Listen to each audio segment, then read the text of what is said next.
Hello everybody, sorry for taking an extra minute there. I was playing around with the computer trying to get it to go, and then it was trying to update everything on me, and I was like, no, don't update. So anyway, here we are. Welcome to the Sunday Fun Day live stream show. I hope everybody's doing well at home. It's been a crazy busy day this morning here, working on not really the flowering room right now, oddly enough. It's actually trying to get the space and the rest of the lab and the set kind of set up. Trying to have some semblance of a normal person living and working here. To have a healthier space where it's easier to be conducive to doing what I need to do. Yeah, so anyway, everybody, welcome to the show. Sorry for being a couple of minutes late there. Let's get back to the beginning here and start saying hi to everybody. What's happening, Greens at 373 Steel? Good to see you. Chris McGarry, good to see you, maybe. What's up, Kyle Homewood? Good to see you, my friend. What's up, Ganjanani, yo mama? I hope you're doing well. What's up, Richard Harrington? How's it going? I don't do the Bitcoin thing myself. I am a day trader. What's happening, Miguel Rodriguez? Good to see you. What's happening? All right. So, let's just take a moment here to do a shout out to all of you, both new and old, to everyone in the group here. Very excited that we're really starting to kind of get things on track here. You know, the plants are well into flower. As many of you may have noticed, we did not release a 1 week of flower update. I was quite busy here trying to get on top of things, and let's be fair, 1 week of flower, not tons of stuff is going on. So, we didn't actually release that video. For those of you who've been around the channel for quite a number of years, sometimes I don't actually do the first week of flower. It's kind of a boring video, really, at the end of the day. There's not a whole heck of a lot to talk about. Typically, my approach to that first week, really, is just sort of, letting them do what they do for that first 12 hours on and 12 hours off. We are now at a week and a half, roughly. This Thursday will be 2 weeks, so don't worry. You'll most certainly get a 2-week update video. We got lots of bud sites coming on. It's getting big in there. The stretch is going on. I think when you see the stretch that you'll see in the 2-week update video, I mean, if anything, I almost find it more effective in terms of a teaching tool for all of you at home to not even show that first week of flower, because really at the end of the day, when you see what happens in terms of stretch and development in those 2 weeks where you just kind of leave them alone. I mean, sitting at a week and a half, I have done nothing in there, really. I've basically just kind of gotten in there and watered and fed, and that's about it. The one thing I will say that we have done and added into there at the moment is we have deployed a ridiculous amount of predatory mites.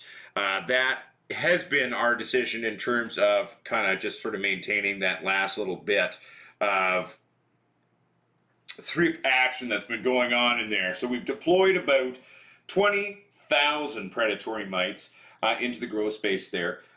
They say that for predatory mites, the best thing to do is for maintenance, maybe roughly 25 mites to a square foot. A 5-gallon bucket is roughly maybe a square foot of available space. So we've basically, I've probably put in about, well, let's think here. Sorry, everybody, bear with me. I'm doing some math in my head.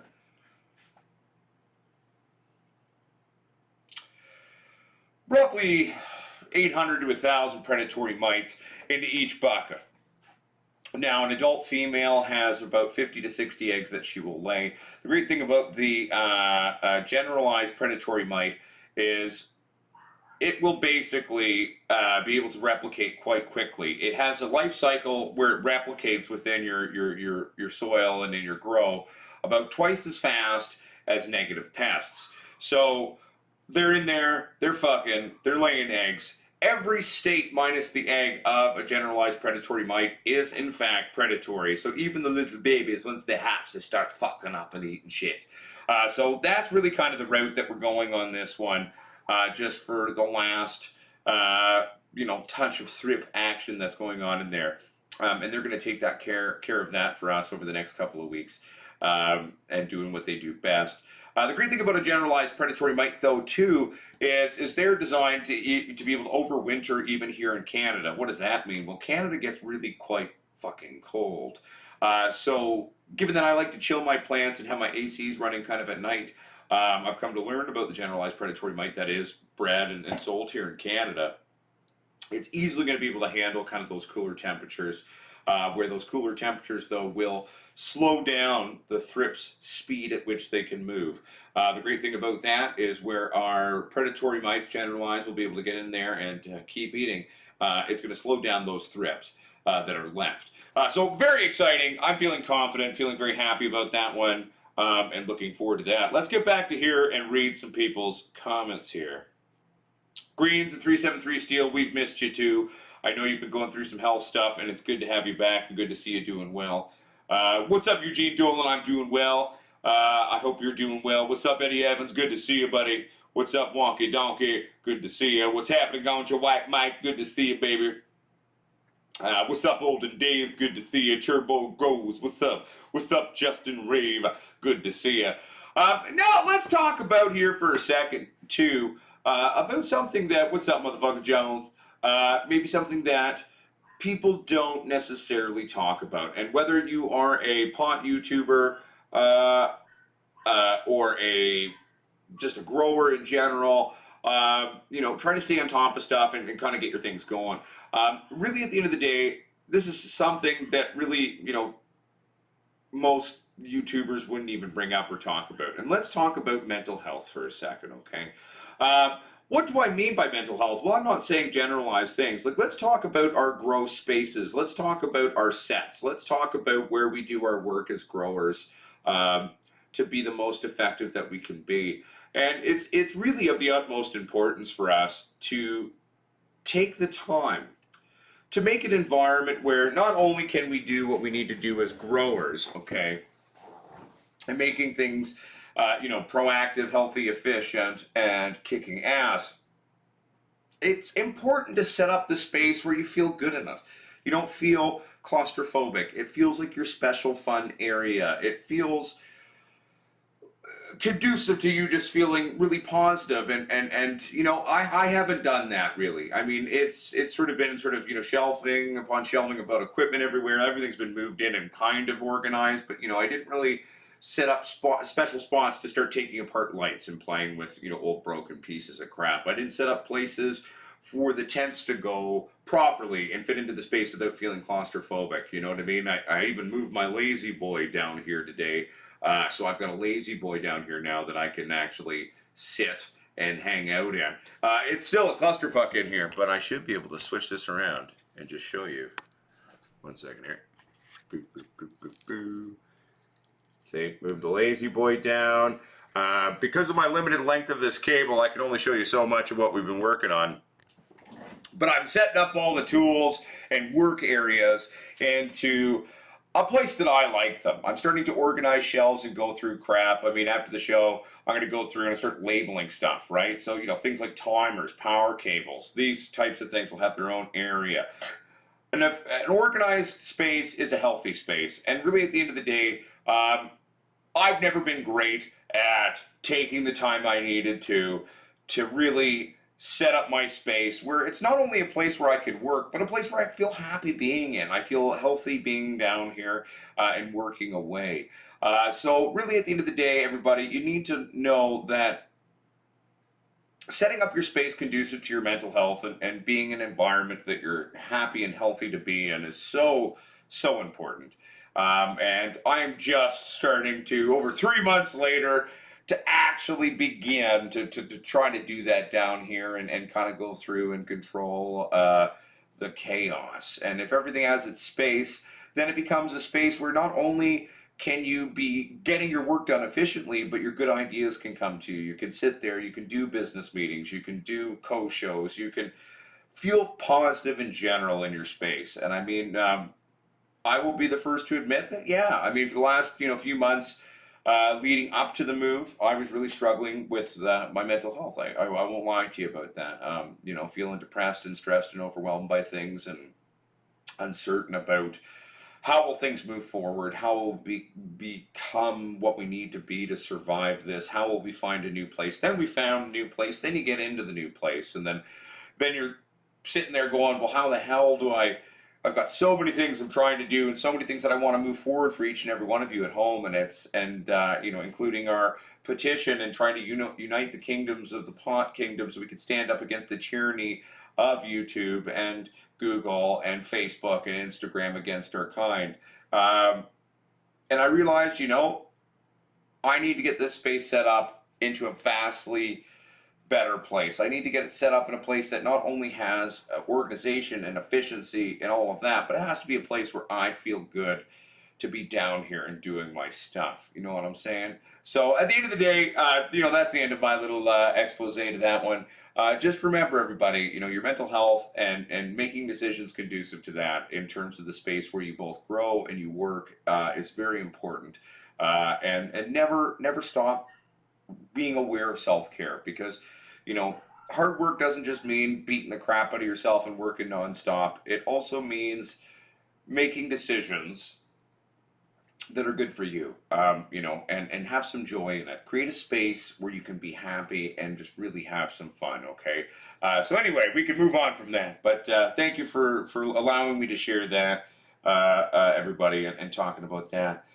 Give me 2 seconds here. I'm just going to play catch up here and read the few messages I may have missed. 1 second.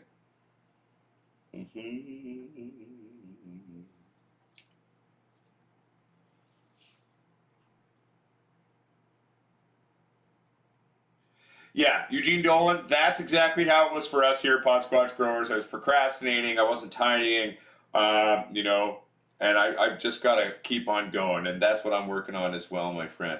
What's happening, Grease the Train? Good to see you, my friend. Welcome to the show.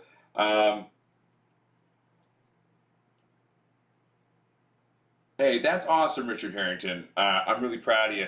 And I mean, again, at the end of the day, self-care could take so many different ways and versions, my friends. And I genuinely want to be a better Potsquatch. I want to be able to be releasing all these videos, and until I get it organized down here, I can't really be shooting experiments. I can't be shooting the kinds of things that I want to be shooting for everyone. So that's where being a little bit more disciplined and on top of it is important for me. And I also want to start the second channel that I really want to get going for everybody. Because, sometimes, as we all have noticed, we can get lost on tangents. This is a grow channel. We talk about growing. But we will be starting another channel called something along the lines of Uncle Squatch, Politics and Bullshit, or something like that. But where we can talk about all the important things that aren't grow related, and we can have some fun with that one as well. So we'll be working on that one. It has been a very good time, or long time, Asgard 420. It's good to see you, my friend. We're back and up and rolling. We're approaching 2 weeks of flower in the flowering room. We've got the Hindu Kushes going again. We've got predatory mites have been deployed into the danger zone. And by the danger zone, let's be fair, I'm just talking about the actual flower room there. But no, it's going really well. Things are really looking good. And, I'm excited. I'm feeling confident on kind of where we're at with the run now. Things are really bouncing back. They're really kind of coming to terms with this new flowering now. This will be by far the biggest looking grow, at least, that we've ever done on the channel. I mean, it's only 16 plants in there right now. It's only 16 plants. But dear God, because of the time we took with getting the space ready, then we were dealing with thrips, and then we were dealing with fucking aphids, and we had all this crap going on, so they just kept vegging.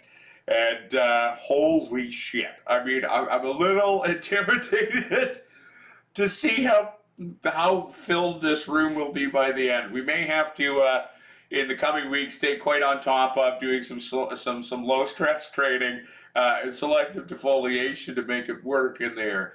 But by God, these plants are going to be huge, and we're going to have a ridiculous amount of weed. Probably the most weed you've ever seen us ever grow on the channel out of 16 plants. And let's be fair, we normally do pretty well. It's getting crazy in there, I tell you. But it's going to be a good time, I'm looking forward to it. Yeah. Okay, so let's take a bit of time to talk about, so there's some new people here, there's some people who haven't been here in a long time. Uncle Potsquatch, part of why we are calling it Wartime Live with Potsquatch Wallace is referencing a movement that I'm trying to get going. It's still being slow. We have a petition, we've had some people sign it. Sadly, Cannabis Lifestyle TV has yet to get back to me. It's now 2 weeks late after when we were supposed to have our meeting. No beef to them. Here's hoping they actually get back to me, though. Other channels, stop living in your segregated world of fear, okay? Call Uncle Potsquatch. I'm setting up my lab so I'm ready to rock. I'm setting up my office so I can be mentally all there to lead this movement for all of us. But we are standing up for our rights to exist. So what I will do is, I believe I still have the link here to the little petition there. Bear with me, I'm just trying to find it, everybody. Here it is. Please go check it out. Read the blurb, okay? Sign it, share it, put it out there. The power of the share. Share it on Facebook. Share it in your grow group. Share it to any of your grow friends. Share it to your friends who aren't even grow people. Explain to them why this is important. If we can unify together and we can get enough of us together...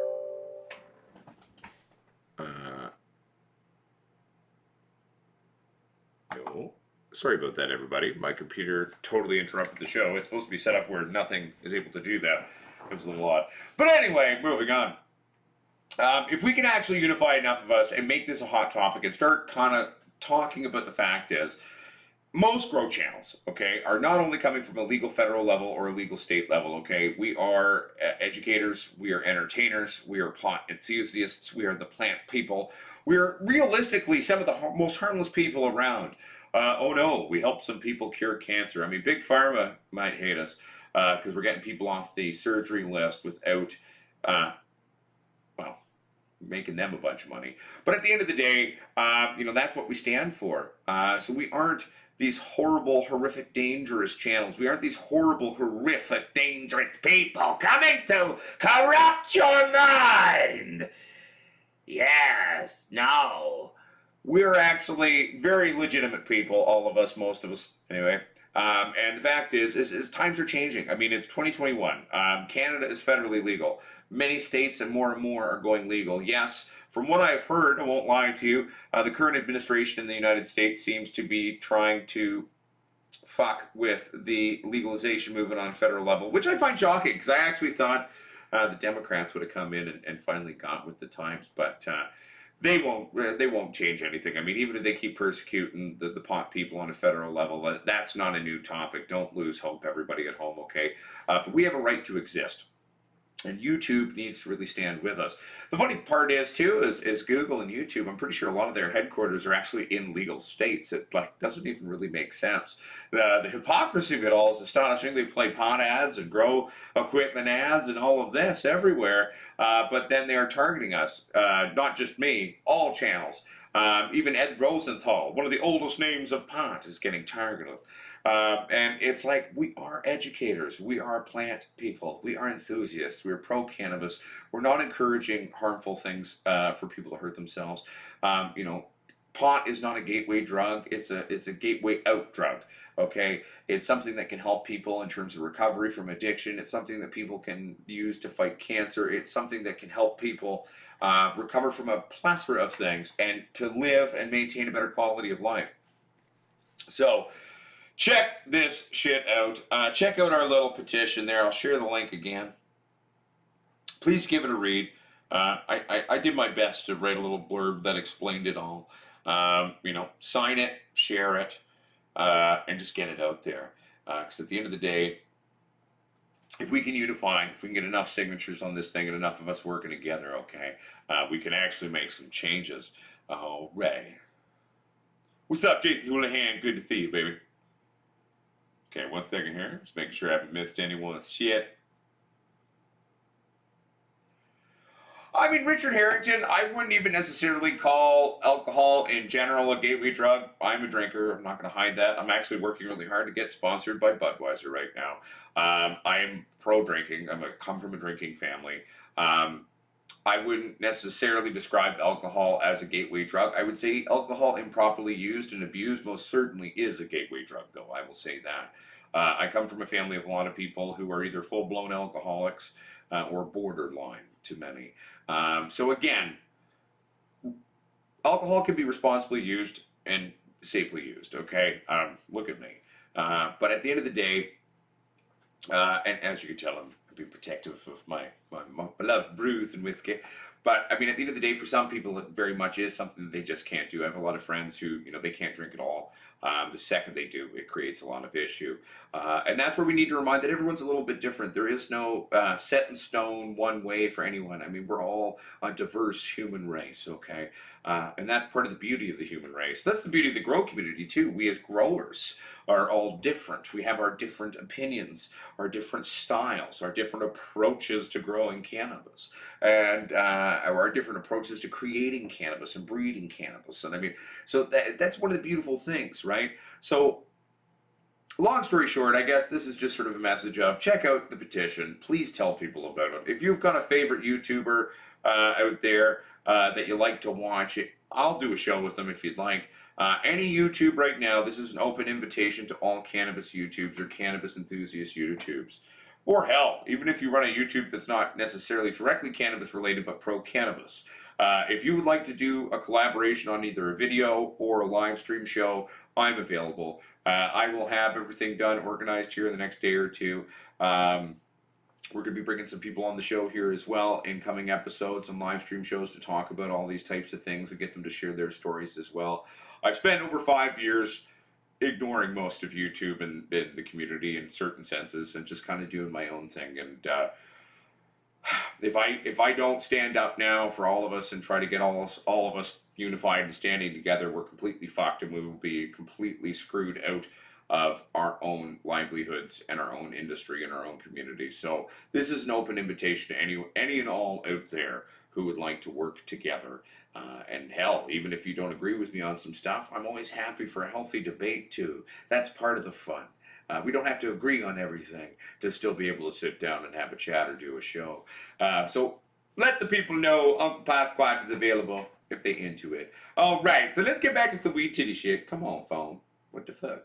Sorry, everybody. I've got to out of the full screen mode. There we go. Now I can see all your wonderful messages, my friends.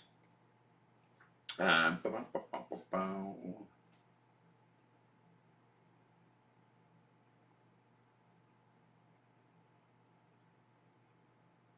just reading here, everybody. All right, so it's mostly just you all talking to each other, which is wonderful. So, exciting things. I mean, I finally moved the crap around in the lab/office to actually have room to set up the tents. So I now have a dedicated tent area that makes sense. It's not taking up too much space. Excuse me. So exciting things about that. One of the fun things is we're going to have 2 tents set up. One, obviously, initially will be what we use for mother plants. But next to that tent, I'm going to set up another tent. We're going to be doing some controlled breeding experiments. So the first one we're going to be doing is we're going to be growing out some of those orange Hindu Kush beans from gassers. We're going to be trying to find the biggest, sexiest male that we can find. The best breeding buck. And don't worry, when we're doing that, we will make videos with some of the males. And we will share with you kind of our thoughts as we're seeing them develop and how we're looking for that said breeding buck to the cannabis. And then we're going to make it have sex with our Hindu Kush. That's right, baby. It's going to be good. So simply put, we're going to be basically locking basically 2 Hindu Kush plants. We'll lock them in with our breeding buck to do an initial F1 cross or reintroduction of some orange Hindu Kush genetics from gassers, but out of India in the Hindu Kush mountain area. And we will then be reintroducing that to the old school BC Hindu Kush. We've got a lot of breeding that's going to be going on here, at least in terms of initial F1 crossings. Right now, part of why we're doing that here at Potsquatch Growers is trying to get enough initial F1 crosses, because how the laws are working here in Canada right now, so when we finally go legal, when we can afford to go legal and have our micro cultivation license, our micro nursery license, which is the one we require here in Canada to be producing either clones legally for market or genetics. Which genetics is really our end goal there on that.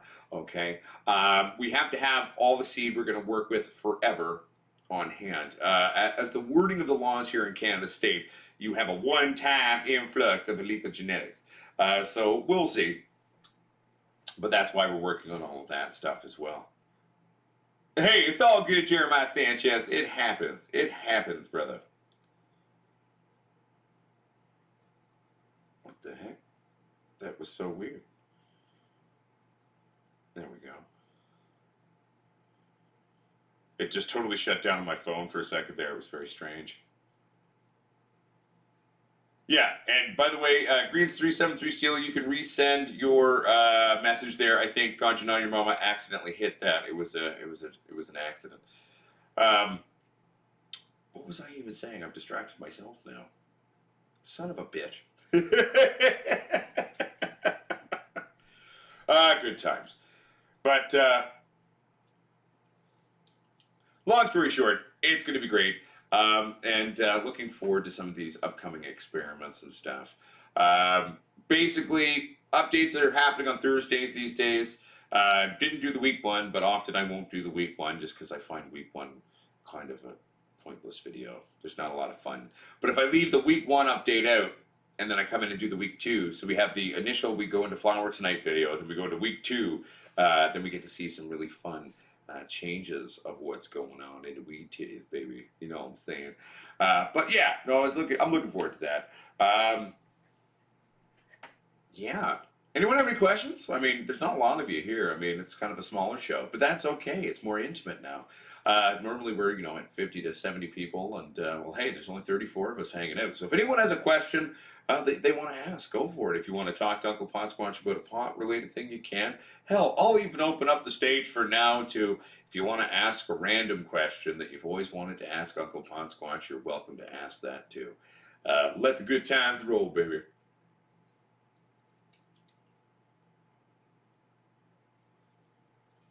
Oh yes, so Ganjanana, your mama. Roughly at the end of week one, when we should have done the update video, was really when they started to kind of, this run, throw some pistols. I think they would have been throwing pistols a little bit earlier, but they were bouncing back from the stress of the heavy jakesing that we were doing as well. But we definitely have tiny little bud sites that are little baby buds now with pistols all over them. And I think they're going to explode quite beautifully over the next couple of days, leading up to week two, a flower update for Thursday there. Red Claws, you know I love you. I just totally didn't see it. I'm not ignoring you at all, Red Claws. You know I love you. Sometimes, to be fair, Red Claws, messages being displayed both on the computer there and on my phone there aren't always 100% perfect, and I get a little... I don't just see everything. So anyway, Red Claws, you know I love you. Don't worry, my friend. Everything is okay. I hope you're well. I'm doing well, Fall Dog. Thanks for coming together. Eugene Dolan says, what is the weather like now currently in where I am? We're in Hope, British Columbia, Canada. It's a sunny day out there with a nice breeze, but not too hot. Thank God for that. Excuse me. But no, things are nice here. Nice cooler temperatures outside, and which is nice because we're not having to run through the ACs upstairs and just running them down here in the flowering room there, just to sort of maintain our happy place of 21 to 23 degrees Celsius, and then running it a little bit heavier at night when the lights go out.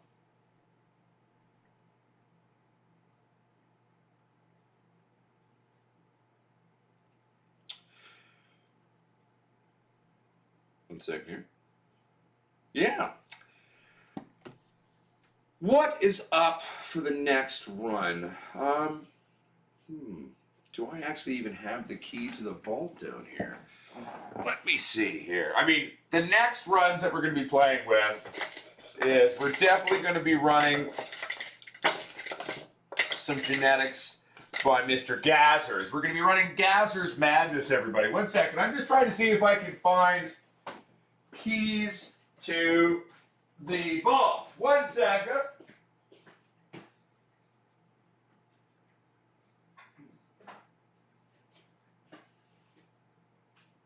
Seemingly no, I can't find those. Ah, darn it. But it is what it is. I'm gonna be a bad boy and have a dart in my office, but it's my office, so it's okay. I've got air purifiers down here now, so just in case when I have the occasional dart down here, it is no big a deal. 1 second here, everybody. There we go. But Gazzers Madness, we're gonna run some K-Town. We're gonna get the Orange Hindu Kush going. There was a few other interesting things that Gazzers sent, but I think out of the genetics that have been sent to us by Gazzers, we're gonna do the Orange Hindu, Gazzers Madness, which is AK-47 crossed by K-Town Kush. K-Town Kush being Gazzers' own invention. And then we're also going to be doing the Orange, what is it? Gazzers Madness, K-Town Kush. Yeah, sorry, my brain's a little scattered today.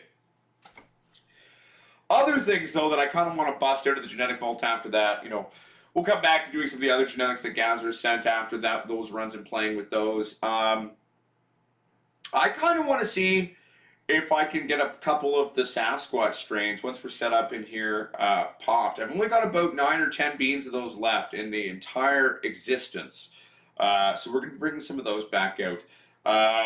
Green's 373 steel. We actually do have original skunk beans from about 40 years ago, 35 years ago. We've managed to get our hands on those. So, you know, hell, we'll bust those out. Those ones, when we bust them out, we need to be totally ready to dedicate a couple of tents.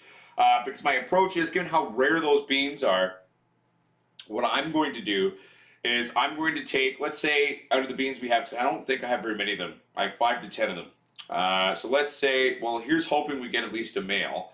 But let's say we got 1 male and 3 females and 1 didn't pop, let's say. So we have a total of 4 plants. Well, then I'm just going to lock all 3 females into the tent, okay? Oh, thank you very much, Misha Danksta. And so basically what I'm going to be doing there is I'll lock all 3 females in with the male, and we'll kind of do it that way and approach it that way. Other stuff that I'd like to, we've got the original hash plant I'd like to break out and do a breeding program with as well. What other things would, like, I mean, we've got well over 240, 260, I don't even remember now, different things in our genetic vault to kind of play with. You know, we've got Northern Lights by Pink Kush, which could be fun. I have promised a lot of you as well that we'll break out some SAT type things. I'm not a huge fan of SAT, but we could play with that. I mean, we'll play with some satty things for you. Richard Harrington says, I wish I could send you our pre-98 Bubba Cut. Well, where are you from, Richard Harrington? I mean, if you're in Canada, that's very doable. They have clone mailers now. If you're in the States, well, we might have to wait some time for that one. You'll have to keep it alive for me in order to be able to do that. But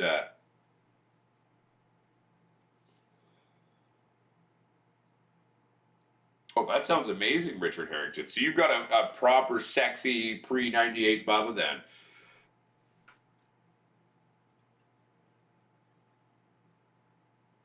Well, that's awesome, Misha Danksta. Blue Skies Vienna skunks. Nice. I mean, you know, oh, you're in the UK? Okay, that'll be even harder. I think, well, you never know. The UK maybe could get their act together before the States federally do. We'll see. But yeah, maybe one day we'll find a way. But at the end of the day, we've got lots of old stuff here. I mean, one of the rare things that I'd like to play with too is this old school golden wahoo or golden indica to the Wahoo Islands. I really want to play with that and check that one out. We've got a bunch of cool land races as well. Probably what I will do with the land races at first is I'm not going to cross them with anything because I don't have tons of beans of each. So some of them I've only got like 2 or 3 of them. So I'm going to be praying to the pot gods that we get a male or a female. Or male and a female, and if we don't, then I basically, what I'll probably do is take that and throw it in with a male of some other old school genetic, so at least we we'll have some form of delineation on that to carry on, and then we can selectively work it out and trying to bring it back to the original landrace stuff.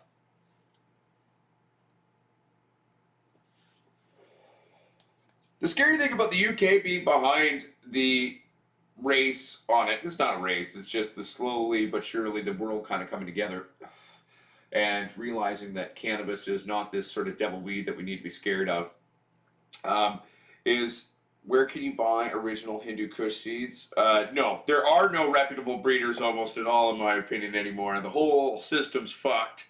There's a reason why Uncle Squatch is coming into the game and trying to go fully legal here in Canada.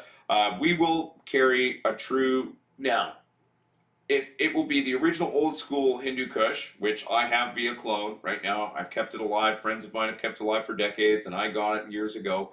I will be taking that and crossing that with Orange Hindu. Orange Hindu isn't like Hindu crossed by something else, either way. It's actually it's just another Hindu Kush that came from India. Very similar to what would have went into the original Hindu Kush that we know here in BC, okay? So I'm going to be crossing those initially. I'm going to selectively breed them out over time to try to create what I will call the new school but old school super Hindu Kush, basically. So we will be working on those. And since you're actually in the same province as me, Van Island, Butte, hell, we're in the same province. We're not that far. I'm actually been thinking about if I can find a couple of days off where the wife is available to, maybe rolling over to Vancouver Island for a couple of days and go and hit a hotel or something like that and having some fun. But we will eventually be able to help you out with that for sure. That's part of what we're working on. So, yeah.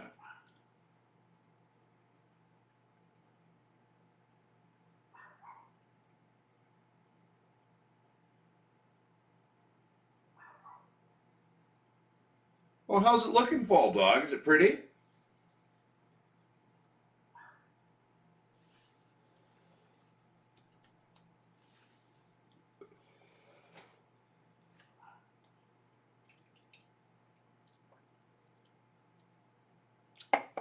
The reason why I'm always so skeptical about seeds that are out and about and have been bred by others is simply put, I mean, it just, nothing ever, almost ever smells or tastes the way it's supposed to, right? And that's something that I find very frustrating because, I mean, don't call something what it's like if it's not what it's supposed to be, right?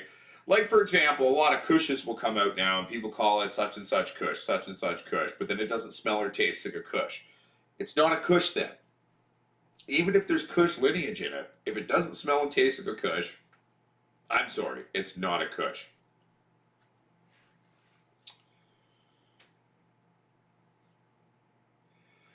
Ganja, your mama, I'm setting up a bunch of tents today.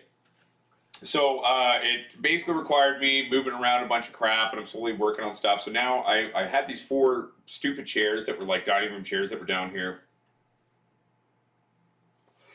I've got those, rid of those. Well, they're in the backyard, and I'm just going to give them to someone locally who wants some dining room chairs. But so now that those are out, I've got the perfect area to set up 2 2x4 tents. So that'll be up and running today, and we're going to have that going. So one will be for mother plants, obviously, and one will be for breeding. The breeding tent, obviously, we're going to have to lock down and do an air intake directionally, and I'm not going to run an exhaust on that. Or if I do run an exhaust, it'll have to be a filtered exhaust so we don't have pollen leaking out into the sort of the main space. But that'll be another fun video that we can sort of share with you, designing all of that for basically doing controlled segregated breeding experiments next to a flowering room, next to non-breeding tents and mother tents, and it's going to be interesting. But it is very doable. As long as you take a bit of time to pay attention to a bit of a detail there, and you can get it done very easily.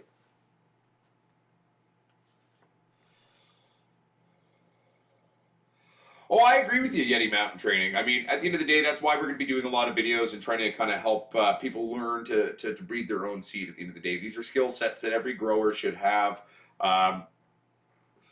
just for their own benefit, really, at the end of the day. But, you know, there is not a legal company out there doing good work currently. Most all breeders around the world, no, not all of them, like except for the few that are here in Canada, aren't considered internationally legal seed brands, right? We all for many years would say, oh, it's a novelty product. This isn't sold with the intent to ever germinate it. And I even did for many years, thought that this made it legal. When you start to delve into the actual legal realities around the world, it's not. It's complete crap. They are all gray zone seed banks. And where many of them were once upon a time great. Like when I was a younger grower, there were seeds available. When I was a younger grower, there was reputable breeders. There was people doing things properly. And now it's sad, but it's just not the same. And I mean, with the influx of feminization and the influx of overpricing and the influx of improper breeding practices, with the influx of quote unquote pollen chuckers, it has really, really harmed the genetic pool of availability for people out there. And that's part of why, you know, I've spent my whole bloody fucking career working really hard to try to sort of find these old genetics, these old locked away genetics, and bring them out of the shadows, and then hopefully to one day then bring them back to make a regular, unfeminized, traditional photo genetic representation of these things that we all grew up with and knowing and loving over many, many moons. So that's kind of what I'm working on right now.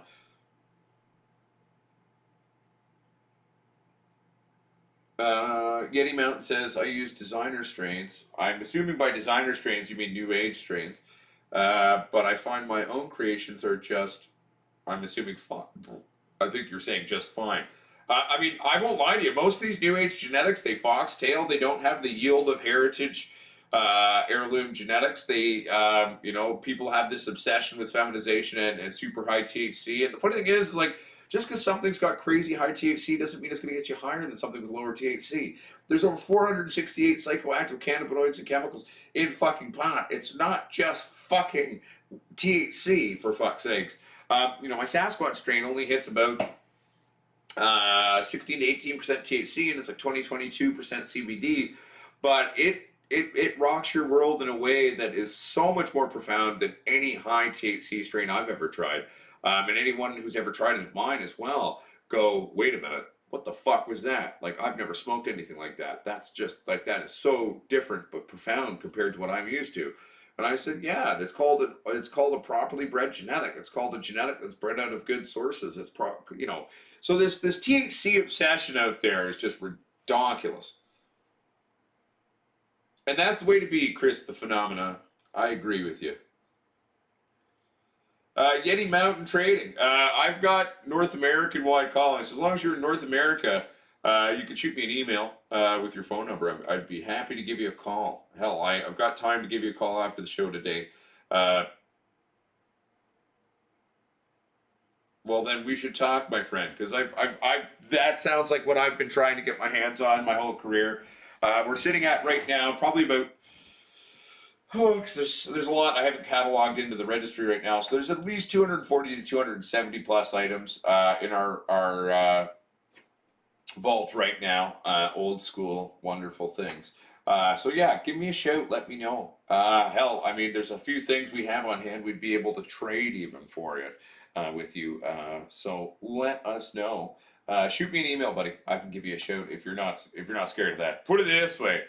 Everyone who's ever received a phone call from me, it's pretty funny because they're like, are you really the Potsquatch? I'm like, I don't know, baby, am I? They're all like, oh, hey, man, it is you. Like,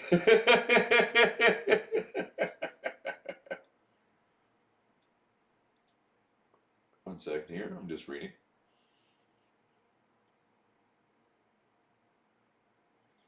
Yeah, right, Misha Danksta, there's a bunch of us out there, right? Like, there's a bunch of us out there who've been collecting old genetics. I'm not the only one by any means. Many of my genetics have come to me from other people who do the same thing.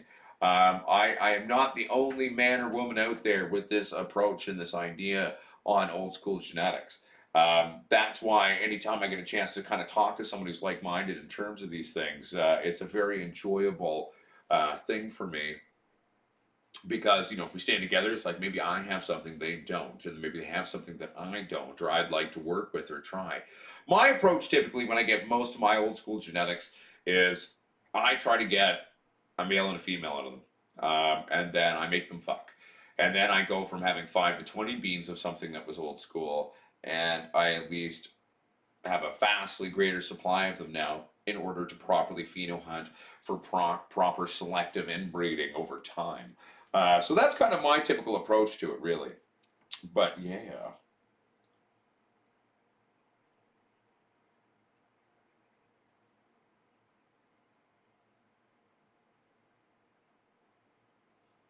That sounds intense, Yeti Mountain Man.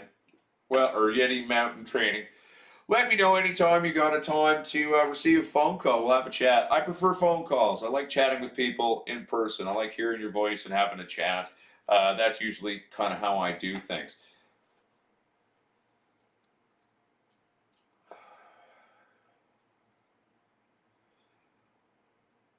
Misha Dankster, that's sad, but hey, at least you're back, and it sounds like you were able to at least save a few things. You know what I'm saying?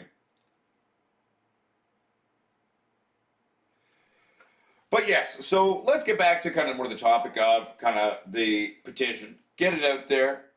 Get it out there. Share it. Sign it. Other channels that you'd like to see me do a co-show with, let them know. I'm willing to do these co-shows. Okay? We can get her done, and it's ready to rock. Wild Enterprises, this pollen chucker concurs. At least you admit what you are. I'm sorry. I'm just teasing.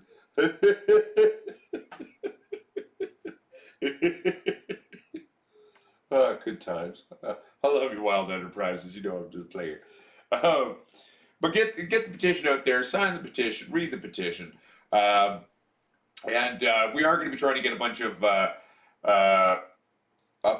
of people back into doing co-shows and trying to unite kind of channels that, you know, have all this infighting and all this ego, and it's like, you know, like we're such a divided people. For a bunch of happy stoners, it's like the ego in the world of cannabis YouTube is astonishing.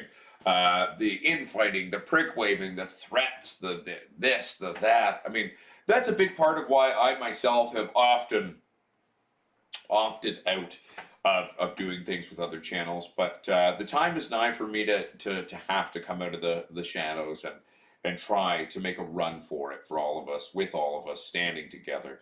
Because if we're not careful, not only will genetics be lost from our previous topic, what we were just talking about, you know, our industry will be lost and controlled by conglomerates that try to tell us what to do. And we're not harmful people. We're not bad people. What's up, Pilgor?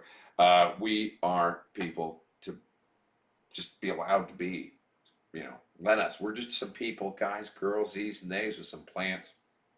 As I've shared, we're educators, we're entertainers, you know, we're enthusiasts, we're pot related, yes, but nothing that's corrupting the human race. All of us have set our channels as adult channels from the get-go, or at least most of us have anyway. There's no harm to children, so don't use the trying to protect children load of crap as a justification for the censorship and trying to shut us all down. Go fuck yourself, YouTube. That's not okay. That is okay. Now, what is the relative humidity you're running right now, Jose? How you doing, Visible Farms? I hope you're doing well.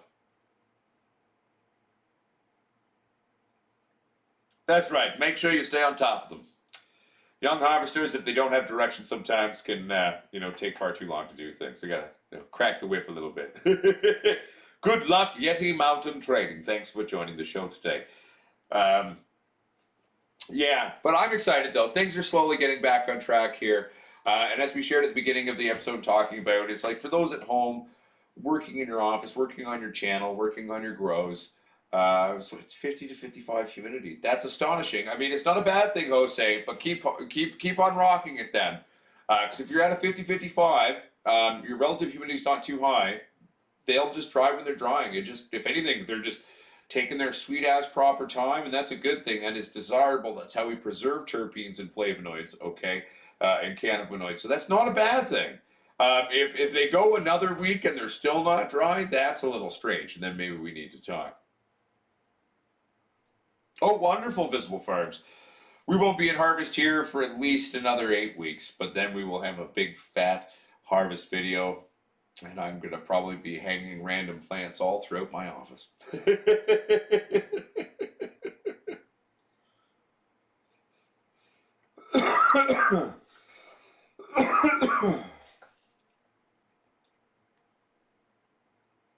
I mean, you can. The one thing I will say, Eugene Dolan, is it's one thing to start things inside and then take them outside. One should always be extremely careful, though, about bringing outside plants inside. That makes me very, very nervous. It's always important to be careful because that's just inviting bugs and issues and problems into your grow. So please be ever so careful when it comes to these things, my friend. That's the way to be, and just watch out. Oh, beautiful, Visible Farms. Well, I hope it's going well. We should do our darndest to schedule in a video chat at some time very soon. Yeah, temps are dropping here at night, kind of early morning as well. The last few days has been the first time where it's like, I wouldn't say it's icy or anything out, but it is chilly though. Like there's a bit of a nip to the air. Like Mrs. Potsquatch took a hoodie with herself to work today for the first time in a long time, my friends. So, you know, that tells you something, right? But it'll be interesting to see. I mean, I think in terms of the outdoor runs here in BC, if we don't get a bit of a longer season, a late cold snap, it's not going to be a good outdoor year for people here. As is very common in the Fraser Valley and in British Columbia, from what I've been quietly watching on sort of posts in different groups and stuff like that, PM and bud rot is already rampant here with people, even though we haven't really had a lot of rain. So I'm like, what the fuck? How is this even happening? But so that's where I'm hoping we get a bit of a longer season for the outdoor run this year for people. That'll be great for them. But we shall see how Mother Nature decides to go on that one. It's always a bit of a toss-up, you know what I mean? Not sure what WNY is, but how high are we talking, Tony Clifton?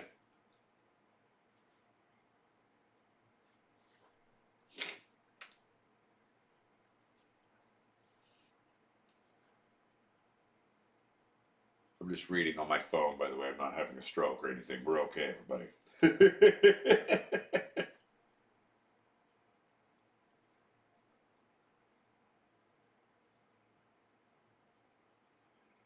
Hell yeah, Misha Dankster. Hell, Misha, you should send me an email sometime and we could have a talk as well. Well, Warren Bay level, you know, that is a point of contention, right? Like, I mean, there's a bunch of different approaches. It depends on what you're trying to do. For me, typically, the basic things looking for in a male is we're looking for a male that has the desired physical structure. We're looking for a male that develops quickly. Fast sexing males are a good thing. It means they're very potent in and of themselves, typically. Another very desirable trait I find when looking for males to breed with in terms of what I really desire, regardless of other kind of things that I'm going for in my breeding program, is finding a male that starts to stink early in veg. Like if it starts smelling like growing female weed while it's in veg, or if it's beginning to sex, like that's a good thing. So stinkiness, both in females and males. I want my plant stinky, stink. Those flavonoids, those terpenes, those are very important things to me. As I've often said over the years, you know, I'd rather smell or smoke something that smells and tastes good than is super strong, right? So those are some of the basic things that I'm going to be basically looking for. Let's see here. Tony, no. Fall Dog's message isn't on this phone, but it's on there. Fucking mites. Do you mean spider mites, Fall Dog? Is that what you're dealing with?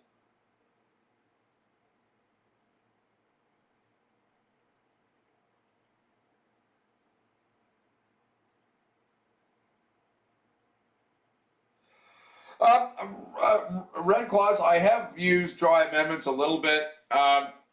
As a pre-processed dry amendment thing, I mean, I've never really jumped on that train. It's not really my way. I prefer if I'm going to go with something that's pre-made from a company, I'm typically using liquid nutrients, to be fair. And then, you know, if I'm trying to do a soil or do more of a super soil, again, I'm more prone to using more of a natural approach. Like we're talking back guanos, we're talking dolomite lime, we're talking blood meal, bone meal, things like this, rather than sort of a powdered processed dry amendment. But so yeah, I'm not the biggest fan. I would say in terms of it, less is more. You know, always start less and then work your way up. It's a hell of a lot safer that way. You can always add more. It's hard to recover from extreme burn, shall we say. Western New York. Thank you, Tony. I appreciate it, my friend.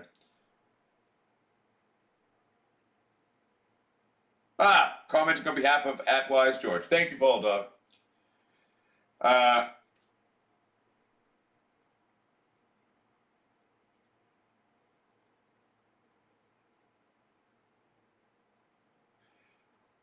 Well, Wise George, remember though too, I mean, in terms of mites, you know, you can always bud wash at the end, right? So especially if you're finishing outside, outdoor crops, I would always bud wash them, right? I will always bud wash an outdoor crop. If you do have the odd bugs on something, there's nothing wrong with doing a quick bud wash properly, and you will get rid of any little bug bodies that you may have in there. So I don't think you're doomed to smoke the mites, Wise George, but be careful.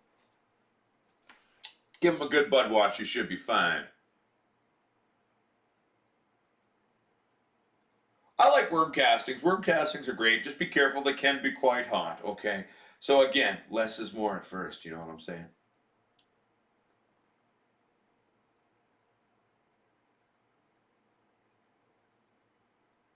I'm just reading, by the way.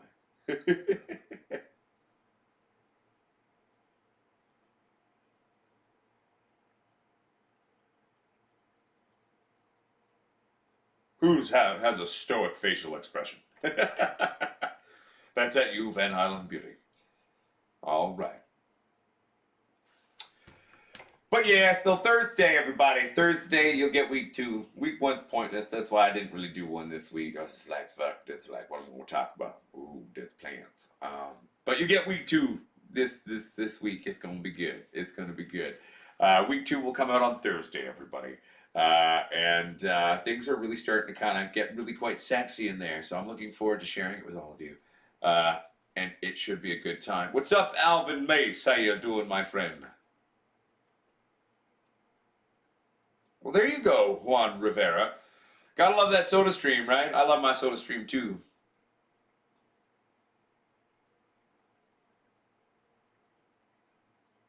Yeah, no, I feel you, Red Claws. That's why I say always be careful, especially with things the nature of such.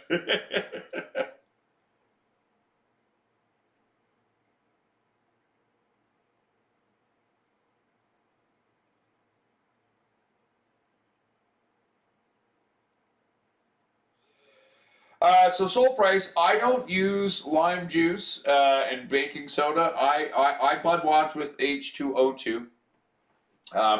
I find that H2O2 will remove any insecticidal soaps or agricultural oil-based insecticidal sprays and remove that stuff out as well as getting rid of, you know, the odd dust or particulate or dead bug body.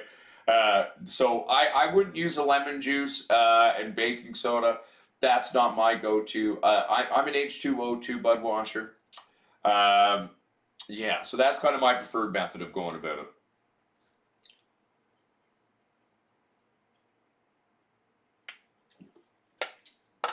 That'll get rid of agricultural oils and all the other particulates and etc.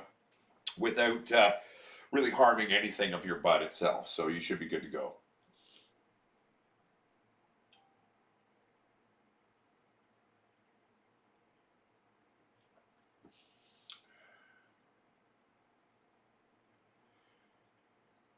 Well, my friends, I know it's a bit of a shorter show, and but hey, we've at least hit the hour there, and I got to keep working on sort of getting things sort of all together down here.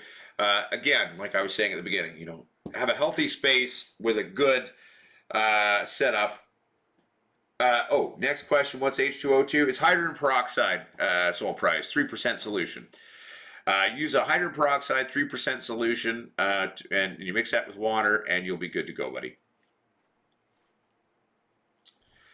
But at the end of the day, my friends, it's been a beautiful show. It's a short show, but at least we hit an hour. We had that going for you. I got to get back to trying to set this up, but because once I get it set up here, I'm going to be feeling really good, and we can actually start doing other types of videos and sort of experiments for you.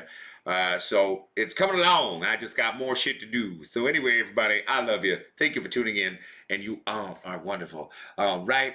Now remember, the true grower is the forever student. The true grower is not afraid to take risks. The true grower makes educated, stupid decisions. Remember, we learn more from our mistakes than we do from our successes. At the end of the day, read. Reading is your best friend. Take everything with a grain of salt, especially in this day and age of there's so much stupid shit on the internet. All right? All right. Keep it fucking sexy, my friends. Keep it squatchy. And remember, little self-care and making an environment that's conducive to you being healthy and doing well is also an important thing. Okay, everybody.